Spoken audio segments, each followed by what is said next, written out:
You are admitting a 39-week-old neonate, maternal history, PROM of 19 hours, maternal temperature of 101.4 at delivery.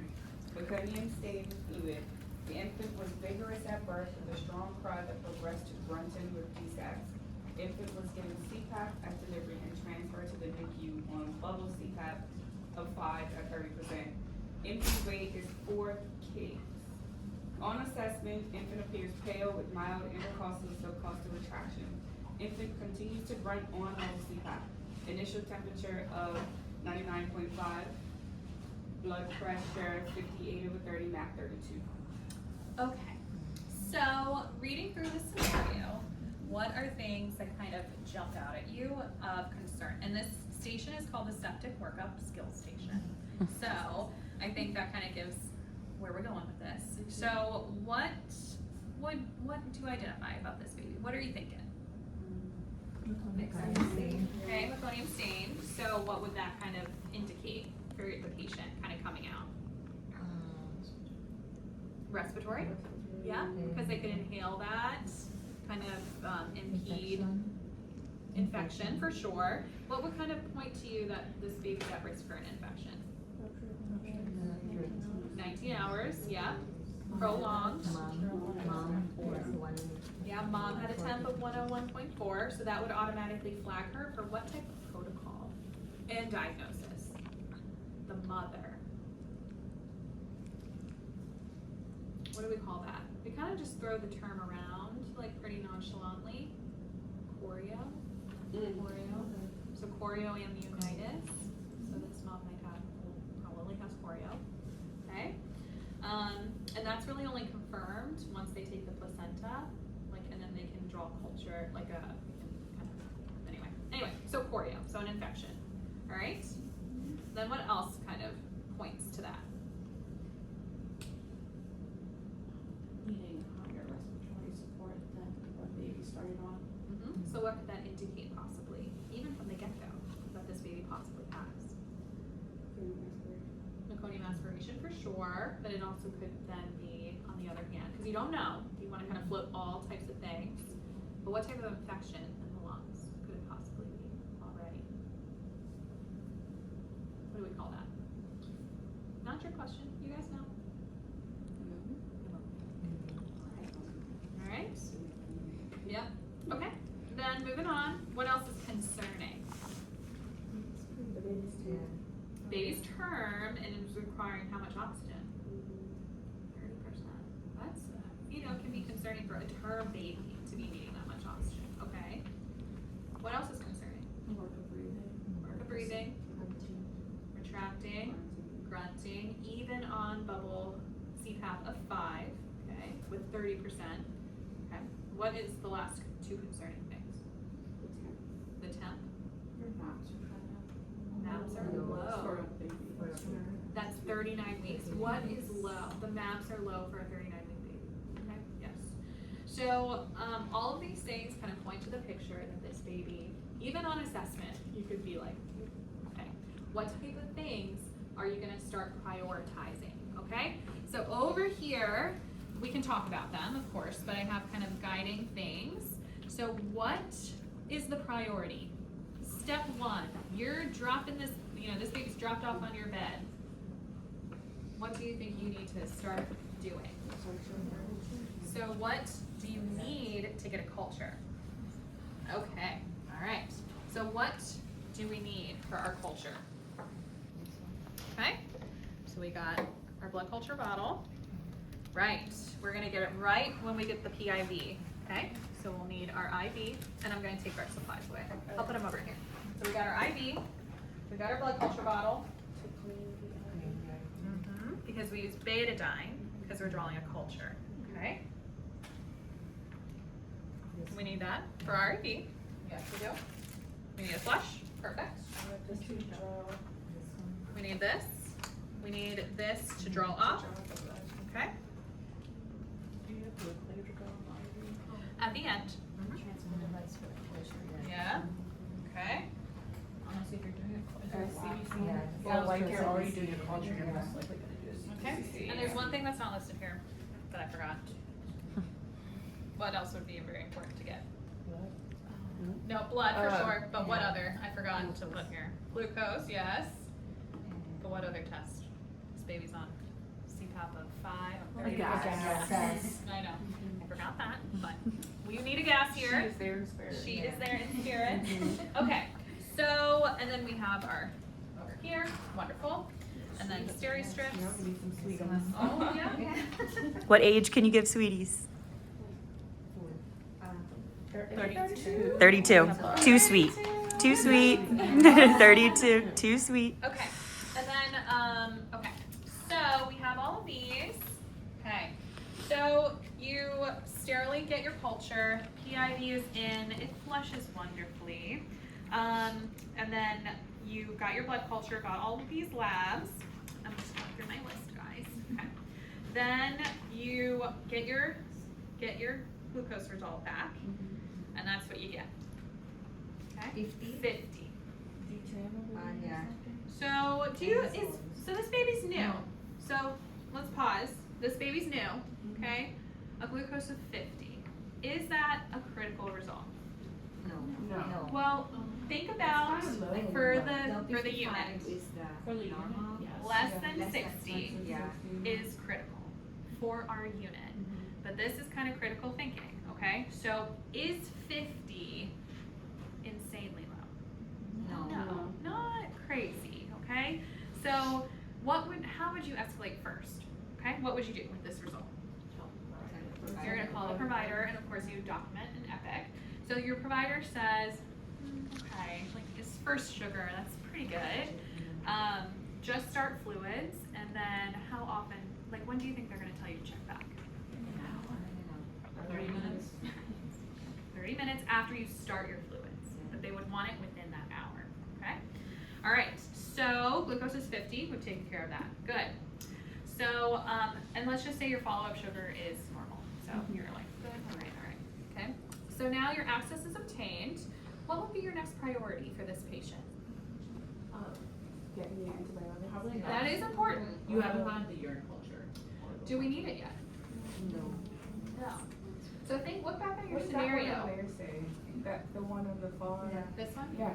This is Oh, urinalysis, lumbar puncture, global saline, urine culture. Yeah, why do we need a bolus? Why do we need this bolus? The blood pressure is low. Okay, so we have our access. Okay, and then this baby's a setup for an infection. So your antigen is already in. So let's kind of talk about that. So let's kind of think. So you have your normal saline bolus, but we have an hour. So what should we do? What should we get first? What should we start? So what antibiotic should we get first? Why should AMP be what we kind of just go and get first? And how short? Do you put it on a pump? Oh, it's a slow push. Slow push. You reconstitute at the bedside, and then slow push. Okay, out of the way. Done. Okay. So then, so now what should we give? Okay. Is Gent usually there right away? No. When does Gent usually come? When does Gent usually come? Little while. Is this reconstituted at the bedside, or is this No, usually no. set by pharmacy? It takes a little while.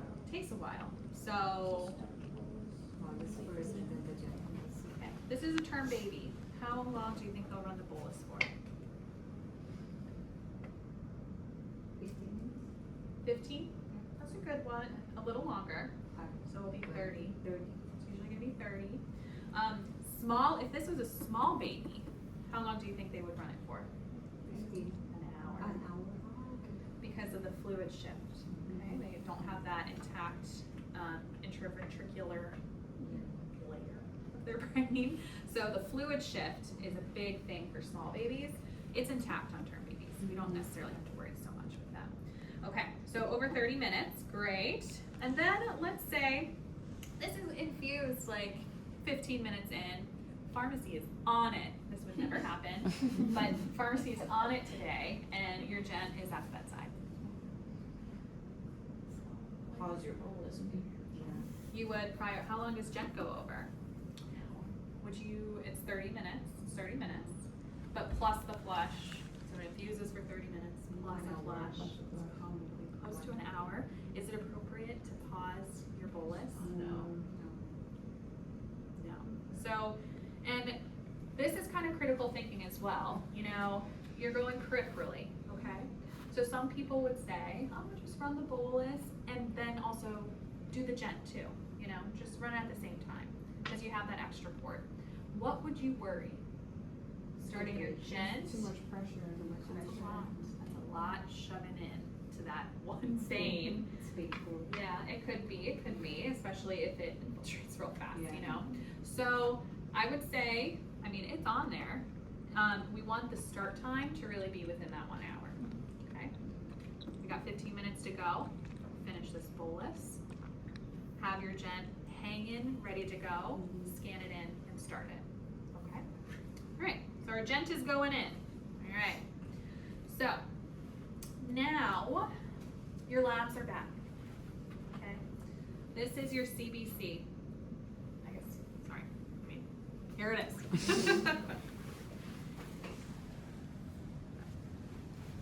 Okay.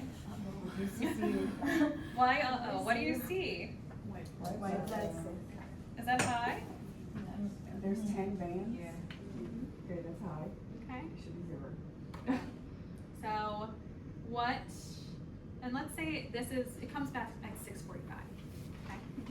So, you know, at your day shift, okay, 6:45 day shift, this comes back because maybe this baby came at like 6 o'clock, okay?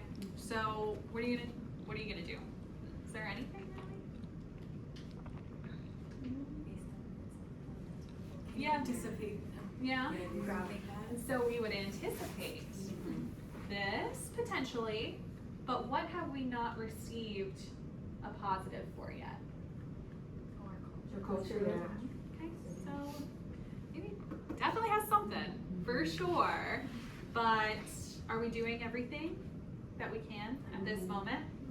Okay, so when you give handoff report on this baby, because night shift is coming in like 15 minutes, what could you potentially say? What would kind of be like your handoff? Good luck. Blessings. Yeah, sorry. Yeah. Yeah.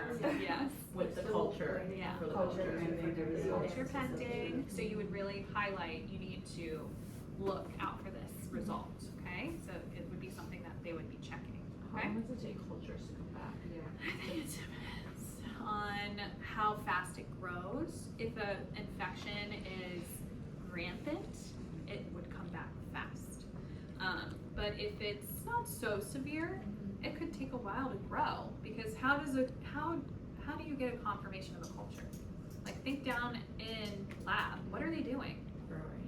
They're growing, yes. They're putting it in a petri dish and they're seeing. But I know, like, Yeah. it has been saying on the adult world, it takes days for cultures to come back. It does not take as Okay, long. so that's what I was gonna say. And think about the circulating volume. Okay. The preliminary results are positive. Okay, could be a positive, but then it's gonna take a while to ID. Okay. Okay. What germ, what bacteria. Yes, and that's kind of would take kind of a day's process to kind of determine. Your final result will be like, I think they give it what, like 24 hours for a final? Yeah. Yeah, and then they will list final results. Okay. Yeah, yeah. Question. Can we have a high priority for the culture for the labs? Because everybody's culture is good.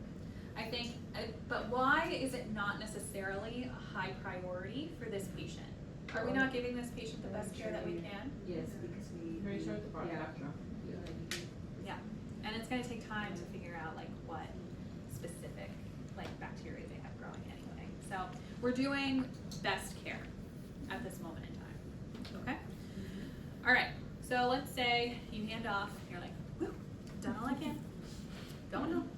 And then night shift, lab calls, and the blood culture is positive for a gram-negative rod. Okay? If you think from your infection lecture, what would you think a gram-negative rod would be? E. coli. Okay, that's the most common one. E. coli sepsis. Don't like it, don't like it. So now, night shift, you get this result. What are you gonna do? Do they call the provider too? Lab? No, we do. Yeah, lab does not call the provider, they call us. So what do we have to do? Call the provider, okay? So they're gonna be like, okay, all right. They would probably ask, is that an epic already? Like, you know, can I like go look at it? And then they'll be like, all right, I'll put in some orders, okay? And then they hang up because they're busy. And it's like ready to change a shift. They're like, I'll put in orders, you know? So you're not gonna, what would you kind of do, kind of from getting that response? Would you start on your other baby? This is me going home. No. Now we're the night shift. Now we're the night shift nurse. So this is the night shift Okay. nurse. So we're switching our brain. We're a new body, new person. Okay.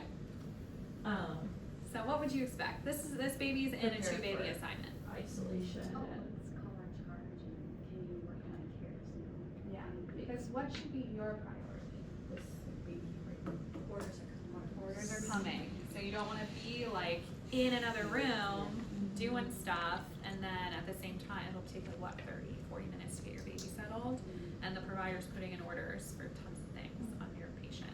Okay, so appropriate to escalate, then you're going to prioritize your patient.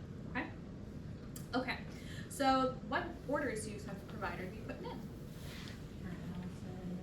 So would it be your analysis first? Culture first. Okay. And then, well, it's a urine culture, urine analysis. But I guess that's true. You're correct.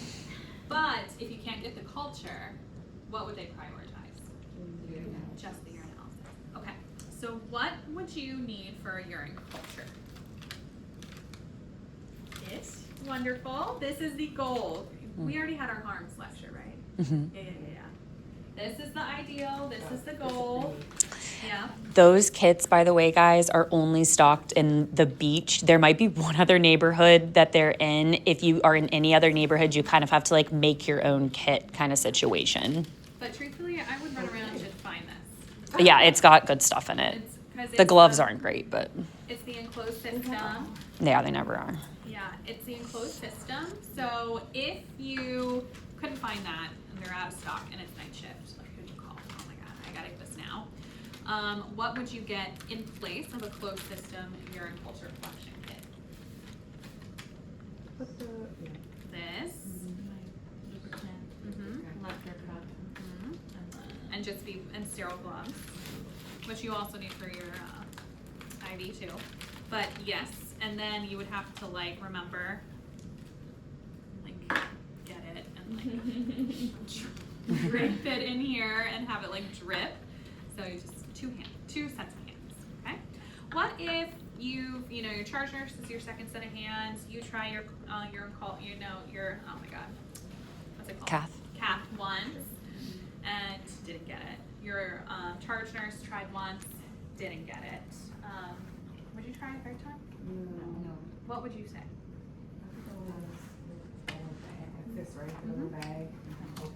And then how would you kind of like know that it's your next step? This is the correct step, but how we can't really make that decision. So who do we have to call? Just this, okay? Because while they could be positive for a urine culture, it's not dire. You know, if we can't get it at this moment in time to get it, you can learn a lot from a urine analysis. Okay. And there's one thing for cleaning that we used it for something else, but what do you need to clean the betadine? And that's all within your Sepsis kit, which is a nice reminder of just everything that you need. Okay. All right. So it's getting a lot of things off this table. Okay. So then, what if your baby is really kind of, you get your culture,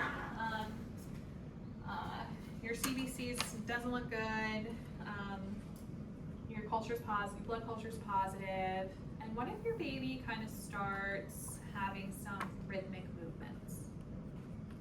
Okay. Okay. How would you kind of escalate that? What would you assess on your patient? How would you kind of prove, what am I saying like with a rhythmic movement? seizure, potentially. How do you know it's like truly a potential seizure? Like what is a good physical assessment that you can do when a patient's seizing to see if it's an actual seizure? If you like hold them and they keep moving, then you're safe to say Then it's you're actual. concerned. Yeah. Okay. This is at a moment in time when you can also take out your phone and record the movement so that you can show the provider in real time. It's the only time that we really say that you should do that because it's clinically like appropriate, and then you delete it of course in real time. But you need to show them this is what I'm seeing. And then let's say that's not good. So what would you be concerned for? Meningitis. Okay. So what? Okay. So I didn't gather all the stuff for that because we don't do them very often, but I think you can kind of remember from like nursing. What type of things do you need? And from other jobs. What do you need for a lumbar puncture? The train that, like, it's like the. Yeah, it's like a Mhm. stairway. And who really kind of grabs all that stuff probably? The provider. Because they're the ones doing it. They're the ones doing it. So they'll put it on the orders, they'll come to you, they'll say to you, I'm gonna do a lumbar puncture. Prep the baby, okay? I'll go grab my stuff, okay? They'll go, get all their stuff, come into the room. And you wanna prep your baby, which is kind of, I mean, they're not gonna wear clothes, but they'll tell you how they want them positioned, whether they want them kind of like sitting up and curved, or whether they like them on their side and curved. Either way, ideally, if it's a big baby, 2 sets of hands are the ideal. And a lot of sweeties. Yes, and a timeout. And then, just to say, you know, if you remember this, it's just good to remember, when this, they get the samples from the CSF fluid, they'll collect 5 vials. I forget what they are. They'll collect all the vials. Once you've labeled them appropriately, should they go in the tube station? No, you have to Lock them down to lab. So great. You'll remember when it happens to you.